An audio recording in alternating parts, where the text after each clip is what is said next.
नमस्कार साथियों, स्वागत है आपका अपने चैनल स्टोरी बॉयज़ पर।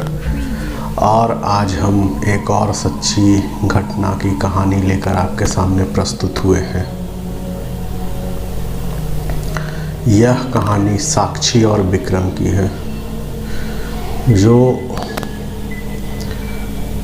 एक अपने कंपनी के काम से ऊटी गए थे और ऊटी में उनके साथ कुछ ऐसा हुआ जिसे वह अपनी पूरी ज़िंदगी भुला नहीं सके। ऊटी में उनके साथ ऐसा क्या हुआ जिससे उनकी पूरी ज़िंदगी बदल गई। तो आइए शुरू करते हैं विक्रम और सारा की सच्ची घटना। दोस्तों, विक्रम के शादी को अभी कुछ ही महीने हुए थे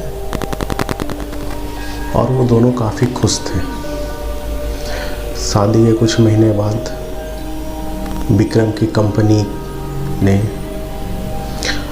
विक्रम की पोस्टिंग ऊटी कर दी।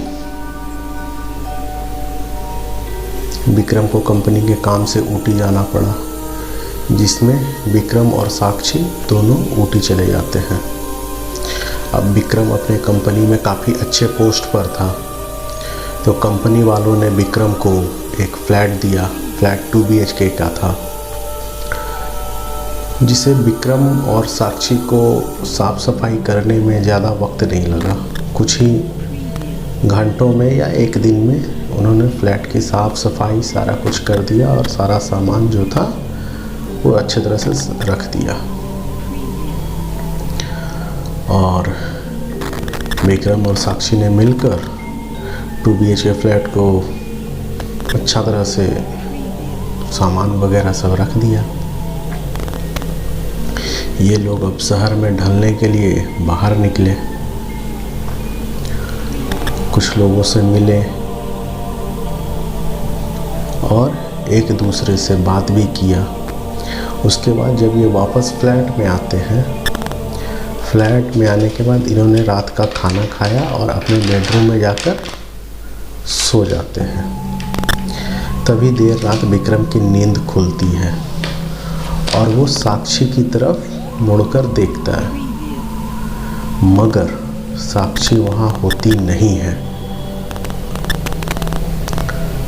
विक्रम उठता है और साक्षी को इधर उधर खोजने लगता है। तभी विक्रम के पीछे से 2 हाथ विक्रम के कंधे पर आकर रखते हैं। विक्रम चौंक जाता है। जब विक्रम चौंक जाता है, वो पीछे घूमता है तो देखता है पीछे साक्षी खड़ी है। साक्षी विक्रम से कहती है, क्या तुम डर गए? विक्रम बोलता है, नहीं मैं डरा नहीं, मैं चौंक गया। तुम कहाँ थी? वो बोली, मैं तो वॉशरूम गई थी। साक्षी ने बोला, मैं तो वॉशरूम गई थी, मगर तुम क्यों उठे हुए हो? विक्रम ने जवाब दिया कि मैं तो यहाँ पर पानी पीने के लिए उठा हूँ और मैं पानी पीने जा रहा था, मगर तुम्हें देखा नहीं, तो इसलिए मैं तुम्हें इधर उधर खोज रहा था। इसी तरह बात करते हुए दोनों कोई दोबारा से सो जाते हैं। ठीक है। सुबह उठकर साक्षी दोनों के लिए नाश्ता बनाती है, खाना बनाती है। दोनों एक साथ बैठकर नाश्ता करते हैं और विक्रम टिफिन लेकर के वहाँ से अपने ऑफिस के काम के लिए निकल जाता है। अब साक्षी पूरे घर में अकेली थी, तो साक्षी ने सोचा कि चलो भाई, जो घर का बाकी बचा हुआ काम है उसे भी पूरा कर लिया जाए। साक्षी अपने सारे गंदे कपड़े लेकर मशीन की तरफ आगे बढ़ती है और मशीन में अपने सारे कपड़े डाल देती है, धुलने के लिए डाल देती है और अपने दूसरे काम करने लगती है। करीब आधे घंटे के बाद साक्षी वापस आती है कपड़े निकालने के लिए, मगर वो वहाँ क्या देखती है कि वहाँ कपड़े हैं ही नहीं। मशीन के अंदर कपड़े हैं ही नहीं। साक्षी घबरा जाती है, कपड़े कहाँ गए? मैंने तो मशीन में ही डाले थे सारे कपड़े। अब साक्षी कपड़ों को ढूंढने लगती है पूरे घर में। जब वह कपड़े ढूंढते ढूंढते अपने बेडरूम में जाती है तो वो क्या देखती है कि कपड़े जो हैं वो उसके बेड पर पड़े हुए हैं। सारे के सारे गीले कपड़े उसके बेड पर पड़े हुए हैं। वो ये सब समझ नहीं पाती है। शाम को जब विक्रम वापस आता है तो साक्षी उसे ये सारी बातें बताती है, मगर विक्रम सोचता है कि ये उसका भ्रम है और विक्रम उसकी बात को काट देता है। अब रात हो गई थी। ये दोनों खाना खाकर अपने बेडरूम में चले जाते हैं सोने के लिए। तभी आधी रात को किसी की तेज सांस लेने की आवाज़ आ रही थी। सांस लेने की आवाज़ विक्रम को सुनाई देती है। विक्रम उठकर अपनी आँखों को मलते हुए धुंधले आँखों से देखता है तो वो बिस्तर पर डर के मारे नीचे गिर जाता है। आखिर ऐसा क्या हुआ जिससे विक्रम डर से नीचे गिर जाता है? तो जब धुंधली आंखों से विक्रम साक्षी की तरफ देखता है तो देखता है कि साक्षी के बगल में एक लाल आंखों वाला साया साक्षी के बगल में सोया हुआ है। अब विक्रम डर जाता है, काफ़ी डर जाता है। वो भागते हुए बाथरूम की तरफ जाता है और अपने चेहरे को पानी से अच्छी तरह से वॉश करता है, धोता है। और जब वो अपने चेहरे को धोकर वापस आता है तो देखता है कि वहाँ साक्षी के अलावा और कोई नहीं है। विक्रम को ऐसा लगता है कि 2-3 दिन ठीक से ना सोने की वजह से उसे ऐसा भ्रम हो रहा है। ऐसे ही करते करते हफ्ता बीत जाता है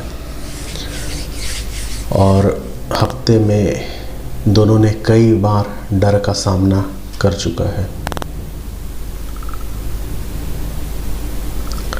अब एक दिन वो अपने बिस्तर पर सोए थे। दोनों कोई अपने बिस्तर पर सोए थे। कुछ देर बाद बिस्तर हिलने लगता है। अचानक से बिस्तर हिलने लगता है। पहले साक्षी की नींद खुलती है।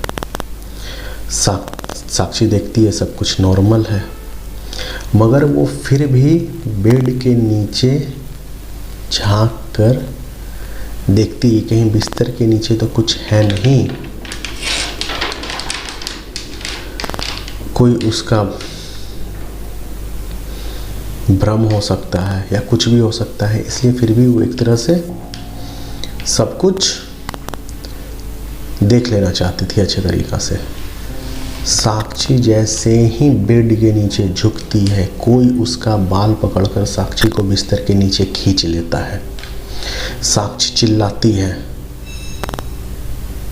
तभी विक्रम की नींद खुल जाती है और वह साक्षी को अपने बगल में ना देखकर घबरा जाता है और उसे खोजने लगता है। अब साक्षी उसको कहीं नहीं मिलती है तो वह बिस्तर के नीचे देखता है और विक्रम बिस्तर के नीचे क्या देखता है, वो कुछ ऐसा देखता है जिससे वो डर कर पीछे गिर जाता है।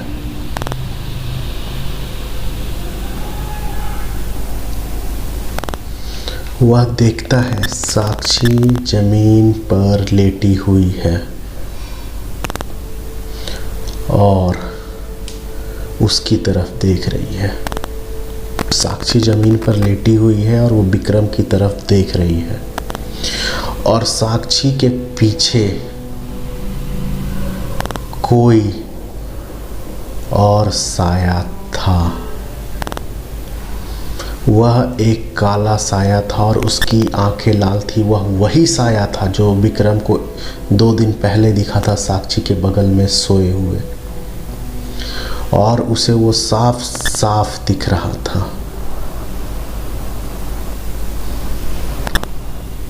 फिर भी विक्रम को ऐसा लग रहा था कि आखिर ये हो क्या रहा है, और वो दौड़कर टॉर्च लाने जाता है। और जब वह टॉर्च लेकर आता है और जलाता है तो देखता है कि वहाँ पर कोई भी नहीं है।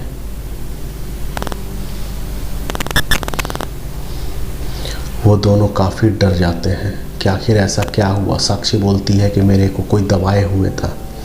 विक्रम ने रात साक्षी से बोला कि मैंने भी किसी को देखा, मगर वो टॉर्च जलने पर वो साया मुझे नहीं दिखा। वो दोनों काफ़ी डर जाते हैं। अब विक्रम और साक्षी दोनों कमरे में अकेले थे, जाने की कोशिश करते हैं। अकेले तो वो पहले से थे, जाने की कोशिश करते हैं। दरवाजे का लॉक जो है वो काफ़ी ऊंचा है। दरवाजे का जो लॉक है काफ़ी ऊंचा रहता है। दोनों की हिम्मत नहीं हो रही थी कि वो दरवाजे तक जाएं और उस लॉक को खोलकर अपने बेडरूम से और अपने फ्लैट से बाहर निकल सके। दोनों की इतनी हिम्मत नहीं हो रही थी कि वो फ्लैट के दरवाजे से बाहर जा सकें। किसी की भी अगर ऐसी खतरनाक शक्तियों से सामना होगा तो कोई भी बंदा डर जाएगा। उस भूतिया काले साये की छाया दिखाई दे रही थी। उस रूम में उस भूतिया काले साये की छाया दिखाई दे रही थी। टॉर्च बंद हो चुका था। टॉर्च ने काम करना बंद कर दिया था। इस दौरान जब वो साक्षी की तरफ मुड़ता है विक्रम, तो वहाँ पर साक्षी को नहीं पाता है। विक्रम काफ़ी डर जाता है। तभी वो घूम कर देखता है, साक्षी मेन दरवाजे की तरफ खड़ी थी। विक्रम जब वहाँ से उठकर साक्षी के पास जाने लगता है, तभी विक्रम को पीछे से कोई खींच लेता है और विक्रम ज़मीन पर गिर जाता है।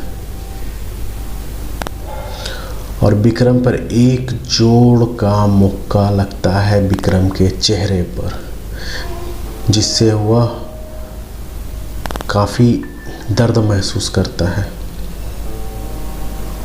उसके बाद विक्रम पर कपड़ों की बौछार हो जाती है। कपड़ों से हमला होता है, किताब से हमला होता है।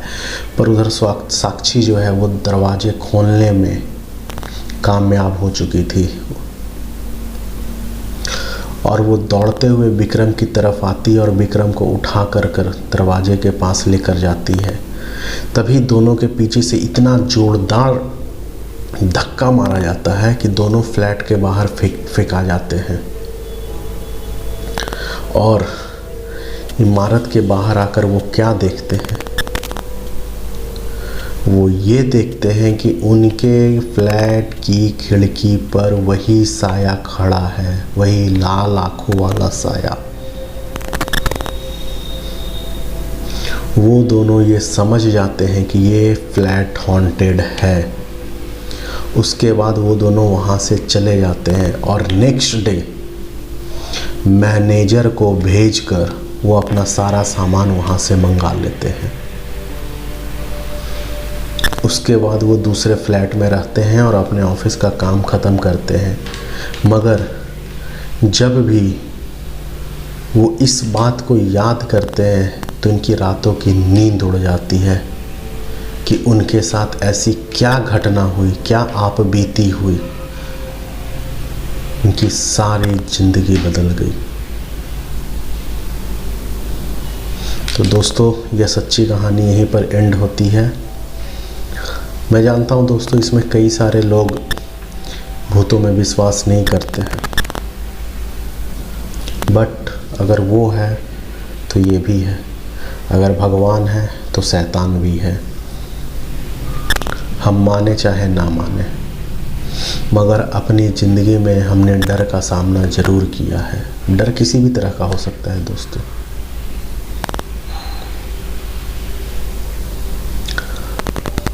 डर हर इंसान के अंदर होता है। किसी के साथ भी ऐसा हादसा हो सकता है।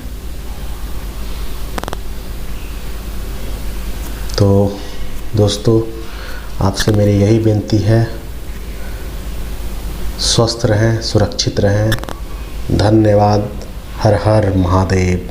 और अगर आप मेरे चैनल पर नए हैं तो कृपया कर मेरे चैनल को लाइक शेयर सब्सक्राइब ज़रूर से करें, बेल आइकन दबा दें, जिससे मेरी हर नई आने वाली वीडियो आपको मिलती रहे। इस चैनल पर मैं सच्ची घटना से प्रेरित भूत की कहानियाँ लाता रहता हूँ। धन्यवाद। हर हर महादेव।